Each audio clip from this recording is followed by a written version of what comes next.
총 인구는 약 2억 614만 명으로 인구면에서 세계 7위에 올라 있으며 영어를 공용어로 사용하지만 다양한 민족들이 거주하고 있어 이들의 토착어를 포함하면 언어가 무려 516개에 달하는 전 세계에서 세 번째로 언어가 많은 아프리카에 위치한 국가, 바로 나이지리아에 관한 것이죠. 정식 명칭은 나이지리아 연방공화국으로 동쪽으로는 카메룬과 차드, 서쪽으로는 베냉, 그리고 북쪽으로는 니제르 등의 국가들과 국경을 이루고 있는 나이지리아는 30여 년 전 수도를 최대 도시인 라고스에서 현재 아부자로 이전한 바 있으며 대통령 중심제를 채택하고 있죠.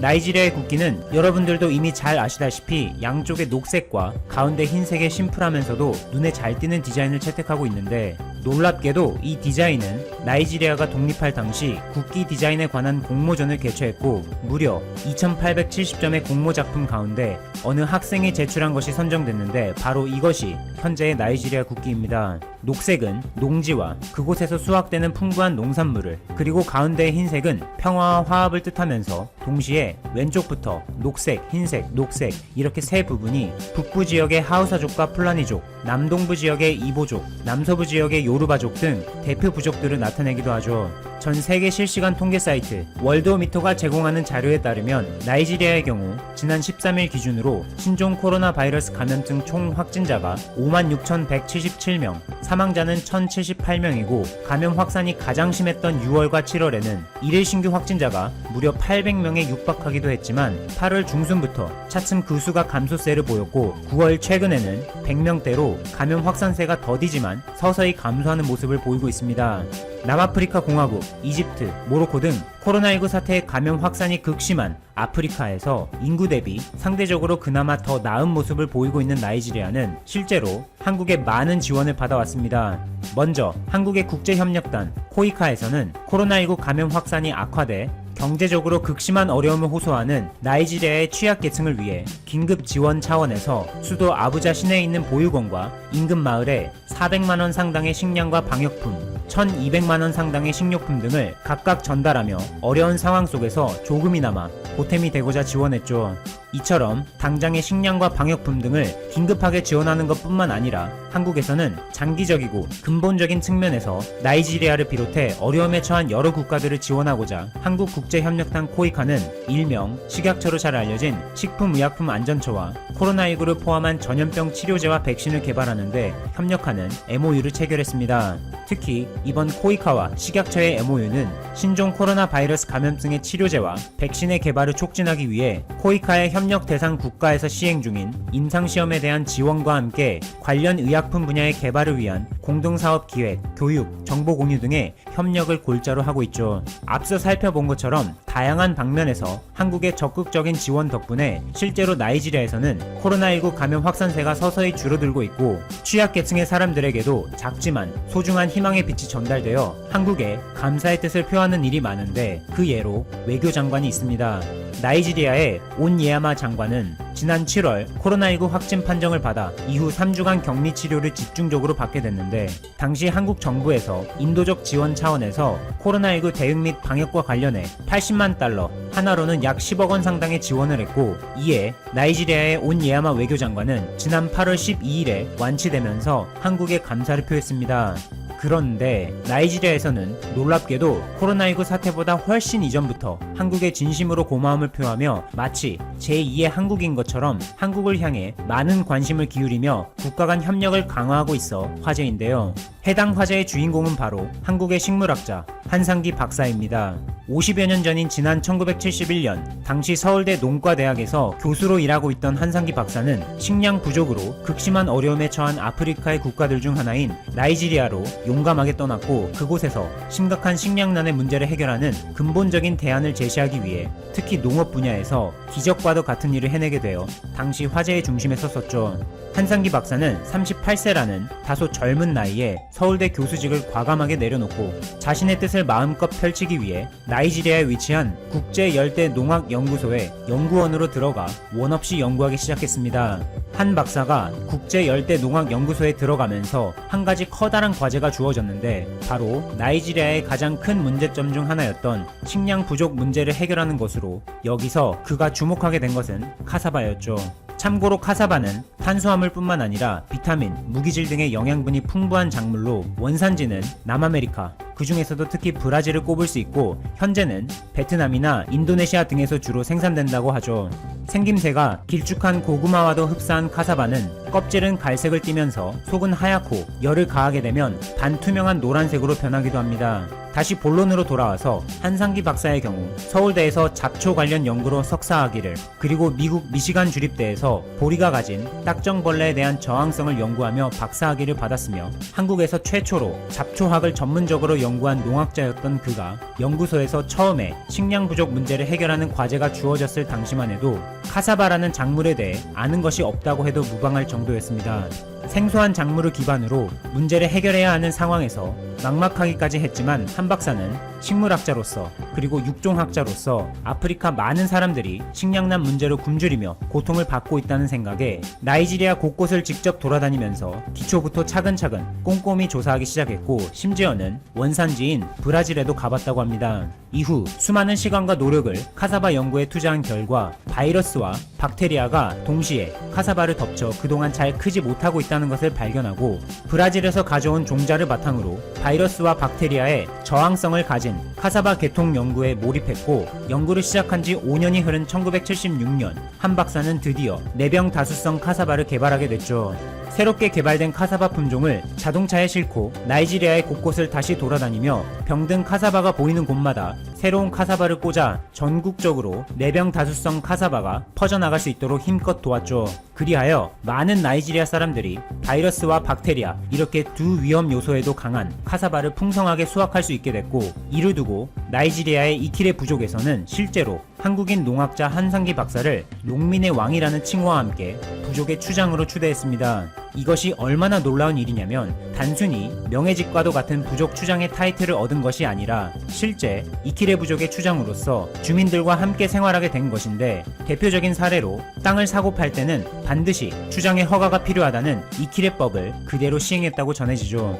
나이지리아 이키레 부족 추장 출신인 한상기 박사의 헌신적인 지원을 시작으로 최근에는 코로나19 대응 차원에서 한국 정부의 인도주의적 지원 등 나이지리아에서는 한국이라는 나라에 대한 고마움과 함께 많은 관심을 기울이고 있는 실정으로 이는 교육 면에서도 볼 수 있죠. 상대적으로 교육 측면의 인프라가 다소 취약한 나이지리아에서는 무상 원조 전담 기관인 한국국제협력단 코이카의 지원으로 학교 단지를 건립하고 선생님들의 멀티미디어 교육 역량을 강화해 이목을 끌었죠. 지난 2013년부터 2018년까지 6년 동안 약 180억 원의 예산을 투자해 수도 아부자에 초등학교와 중학교를 갖춘 학교 단지를 구축함과 함께 아부자 관내 학교 120여 개의 교사들을 대상으로 멀티미디어를 활용한 교육 콘텐츠를 제작하는 방법부터 시작해 실제 수업에서의 활용법까지 양질의 교육을 위한 기반을 마련하고 접근성을 높이는 데 힘썼습니다. 또한 교육 분야 외에도 코이카에서는 세계은행의 통계 자료를 인용해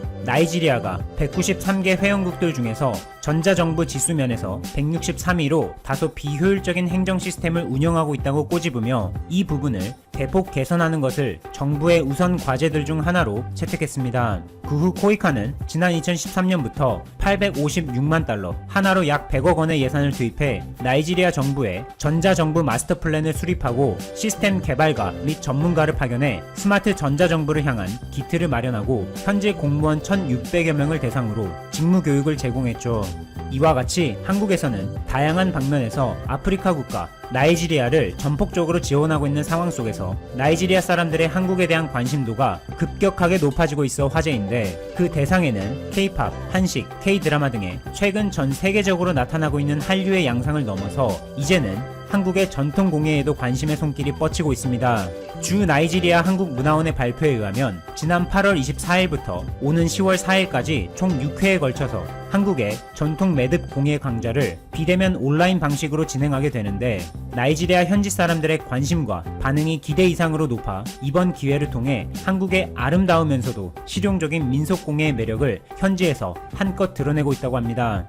한국 전통 매듭 공예 강좌를 수강하는 어느 나이지리아 학생은 특히 번데기 매듭 부분이 좀 어려웠는데 하면 할수록 신기하고 재밌다. 코로나19 사태로 집에만 있어 답답했는데 이번에 좋은 강좌를 수강하면서 한국 전통의 아름다움은 물론이고 한국인들의 놀라운 손재주에 감탄하지 않을 수 없었다 라고 언급하며 한국 민속공예의 멋을 느끼며 한류를 제대로 경험했죠. 참고로 한국 전통 매듭에는 같은 마음으로 통하다 혹은 사랑하다 라는 뜻을 지닌 동심계열 매듭을 비롯해 가장 평이하고 기초적인 도래 매듭과 나비의 생동감 있는 모양으로 예술성을 강조하며 아름다움을 상징하는 나비 매듭 등 알려져 있는 것만 해도 수십여 종에 달할 정도로 다양한 종류의 한국 전통 매듭이 있어 자랑스러운 한국의 아름다움입니다.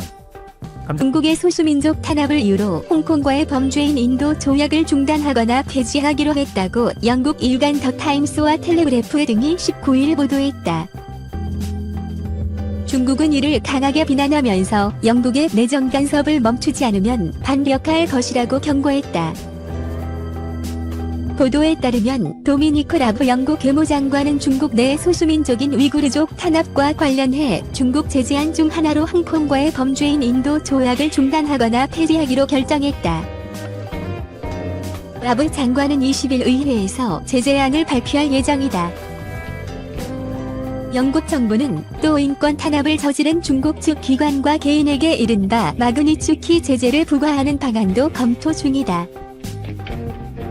이 제재는 미국이 2012년 도입한 마그니츠키 인권책임법에서 나온 것으로 러시아 권력층의 부패를 폭로했다가 의문사한 쉐르게이 마그니츠키 사건을 계기로 국제사회가 인권 유린국에 내리는 자산 동결, 비자 발급 제한 등의 조치를 뜻한다.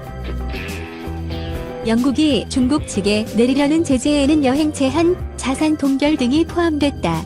영국은 앞서 러시아, 미얀마, 북한, 사우디아라비아 국적자에 이 같은 제재를 내린 바 있다. 앞서 라브 장관은 19일 보도된 BBC 방송과의 인터뷰에서 위구르족 탄압과 관련해 영국은 중국과의 긍정적 관계를 바라지만 그런 행동을 보고도 가만히 있을 수는 없다며 제재가 임박했음을 시사한 바 있다. 그는 우리는 국제사회 파트너들과 협력 중이라고도 언급했다.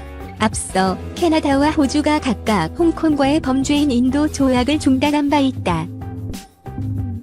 이에 따라 영국과 중국 간 긴장이 한층 고조될 전망이다. 왕원빈 신임 중국 외교부 대변인은 영국이 중국 내정에 난폭하게 간섭했다면서 중국은 이를 강력히 규탄한다고 말했다. 그는 이어 중국은 영국이 잘못된 길을 계속 걷지 말 것을 촉구한다면서 중국은 내정 간섭에 대해 반드시 단호한 반격을 할 것이라고 강조했다. 왕 대변인은 아울러 라브 장관이 신장 위구르자 지구의 인권 침해 문제를 강조한 데 대해는 순전한 날조이자 비방이라고 반박했다. 그는 영국 측이 제기한 신장의 강제 불임 수술 의혹에 대해서도 완전한 헛소리라고 주장했다.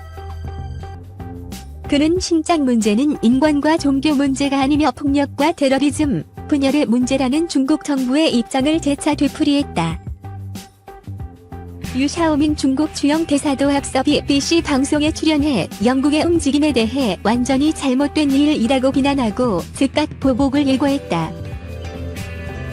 그는 위구르족 탄압과 관련해 중국 정부가 모든 소수민족을 평등하게 대우하고 있으며 서방 국가들이 중국을 상대로 거짓 혐의를 만들고 있다고 주장하기도 했다. 앞서 영국은 중국 통신장비 업체 하웨이 퇴출, 중국의 홍콩 국가보안법 강행에 맞선 이민법 개정 등으로 중국과 연일 대립각을 세우고 있다. 최근 남중국해에서 미국과 중국의 갈등이 고조된 가운데 동남아시아 국가연합 8개국이 남중국해에서의 국제법 준수를 강조한 미국에 감사 메시지를 전달했다고 베트남 온라인 매체 VN 익스프레스가 19일 보도했다. 보도에 따르면 아시안 10개 중 베트남, 말레이시아, 인도네시아, 브루나이, 태국, 필리핀, 미얀마, 캄보디아 등 8개국의 미국 주재 대사들은 호아킨 카스트로 미국 하원 외교위원회 부위원장 겸 아세안 코커스 공동의장과의 온라인 회담을 통해 감사 메시지를 전했다. 이들은 미국의 입장과 같이 남중국해에서 1982년 유엔 해양법 협약을 포함한 국제법이 준수돼야 한다고 강조했다. 마이크 폼페이오 미 국무부 장관은 지난 13일 성명을 내고 남중국해 대부분의 해양 자원들에 대한 베이징의 주장은 그것들을 통제하기 위한 괴롭힘 활동과 마찬가지로 완전히 불법이라는 것을 우리는 분명히 한다고 말했다. 이에 자오리젠 중국 외교부 대변인은 다음날 정례 브리핑에서 미국은 남중국해 문제와 관련해 국제법을 위반하고 왜곡하고 있다면서 미국은 음모를 꾸미고 선동하면서 지역의 평화와 안정을 깨뜨리는 무책임한 행위를 하고 있다고 비판했다. 중국은 남중국해 유사 형태로 9개 선을 그어 90%를 자국 영해라고 주장하면서 인공섬을 건설한 뒤 군사기지화해 베트남, 필리핀, 말레이시아, 브루나이 등과 영유권 분쟁을 벌이고 있다. 국제상설중재재판소 PCA는 2016년 7월 필리핀 정부가 제기한 소송에서 남중국해 대부분에 대한 중국의 영유권 주장에 법적 근거가 없다고 판결한 바 있다. 미중 관계 악화 속에 미국 등이 2022년 중국 베이징 동계올림픽 참가를 보이콧할 가능성이 있다는 관측이 제기됐다. 20일 홍콩 매체 사우스 차이나 모닝포스트에 따르면 1980년대 미소 냉전 시기 양 진영이 상대국에서 열리는 하계올림픽에 불참한 바 있는데 신냉전으로 불리는 최근 분위기상 베이징 동계올림픽 보이콧 움직임이 나타날 수 있다는 것이다. 중국은 최근 대회 개막일까지 남은 시간을 표시하는 카운트다운 시기를 대중에 공개하고 분위기 띄우기에 나섰다. 중국은 또 동계올림픽에 31억 달러, 약 3조 7천억 원의 예산을 책정했고 스키 대회장이 있는 화웨이성 장자커와 베이징을 연결하는 고속철 사업에 82억 달러, 약 9조 8천억 원을 쓰는 등 대규모 투자를 진행했다. 하지만 대중국 강경 논자인 마르코 루비오 미국 상원의원은 2018년 신장 위구르 자치구 인권 상황을 이유로 개최권 박탈을 주장한 데 이어 릭스코 미 상원의원은 지난 3월 2021년 1월까지 인권 상황이 눈에 띄게 개선되지 않으면 개최국 교체를 요구할 수 있는 법안을 마련한 상태다. 토마스 바흐 국제올림픽위원회 IOC 위원장은 지난 17일 보이콧은 선수들에게 해만 될 것이라고 했다가 나중에 베이징 동계올림픽을 특정한 것은 아니며 중국이 인권을 지키는 것으로 믿는다고 수습하기도 했다.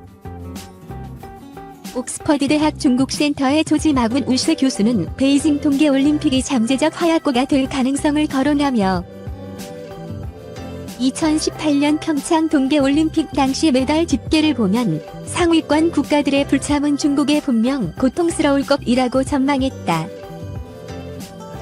평창 대회 당시 노르웨이, 독일, 캐나다, 미국, 네덜란드, 스웨덴 등 6개국이 전체 금메달의 절반 이상을 휩쓸었는데 이 가운데 캐나다, 미국, 스웨덴 등이 최근 중국과 관계가 좋지 않다는 것이다.